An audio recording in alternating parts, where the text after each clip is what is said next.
and I come from the fairy tale kingdom of Denmark, the home of mermaids.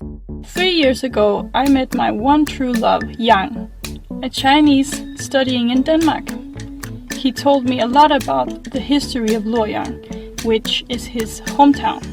And as I was studying international cultural exchange, I was naturally very intrigued.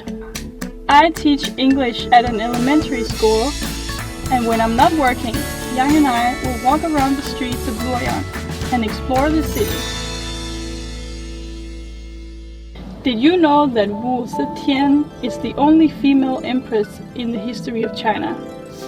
She left many histories in Lویانگ. Walking through the streets and alleys of the city, I can feel and see how the ancient history is still present around the city.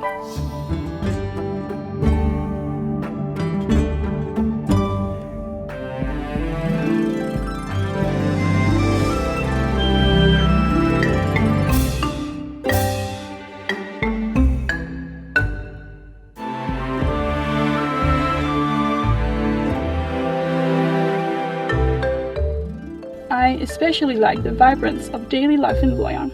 I love Chinese food. I think my chopstick skills have become quite good. It is especially suitable for young people to live in Lویانگ. With high travel, online shopping, and shared bicycles, everything is very convenient. I often go to various unique cafes and parks in Lویانگ, and I share my life on Xiaohongshu and Instagram. And as the saying goes, home is where the heart is, and I found my home in Lویانگ with Yang.